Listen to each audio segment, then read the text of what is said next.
ඉක්මනින් සම පැහැපත් කරන ඒ වගේම ලේසියෙන්ම හදා ගන්න පුළුවන්. අපේ ඇඟේ මැරුණාම අයින් කරන්න පුළුවන් මේ වගේ බොඩි ස්ක්‍රබ් එකක් හදාගමු. ලේසියෙන් හරිම ලේසි. මේක හිතුවටත් වඩා ලේසි. මේකට මම ගත්තේ හාල් පිටි, ඒ වගේම ලුණු සහ සුදු සීනි. ඔයාලට කැමති නම් බ්‍රවුන් සුගර් උනත් ගන්න පුළුවන්. අපේ ගෙදර බ්‍රවුන් සුගර් තිබුණ නැති නිසා මම සුදු සීනි දාගත්තා. මේකට පොල් තෙල් ඕනේ, ඒ වගේම බොඩි වොෂ් එකක් ඕනේ. බොඩි වොෂ් එකක් තියෙනවා නම් දාගන්න එක හොඳයි. මේ බොඩි වොෂ් ඔයාලා කැමති ප්‍රමාණයක් දාගන්න මේකට. මම මේ හදන දෙවෙනි පාර. ඉතින් පළවෙනි පාර නම් වීඩියෝ එකක් ගන්න බැරි වුණා. ඒ නිසා දෙවෙනි පාර ඉතින් වීඩියෝ එකක් අරන් දාන්න හිතුවා. ඉතින් මේ බොඩි වොෂ් ඔයාලා කැමති ප්‍රමාණයක් දාන්න. ඊට පස්සේ මේකට කොකනට් ඔයිල් දාන්න.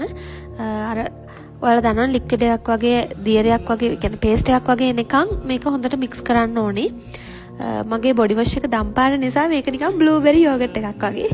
කණ්ඩ හිතුවා දැක්කහම සීනි දාන නිසා අවුලක් නැති වෙයි. බොඩි වොෂ් දාන එක තමයි ප්‍රශ්නේ.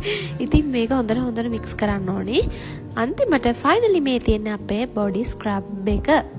මේක ඇත්තටම මාරම හොඳයි. හාල් පිටි තියෙන නිසා අපේ ඇඟට මාරම හොඳයි. ග්ලෝවි ලුක් එකක් එනවා. සතියේ දෙපාරක් විතර පාවිච්චි කරන්න. මේ මං දෙවනි පාර හදාගත්ත. මේක ස්ටෝර් කරලා තියාගන්න පුළුවන්. වතුර යන්නේ නැති තැනක තියාගන්න. එහෙනම් හැමෝටම thank you. මං ගිහින් එන්නම්.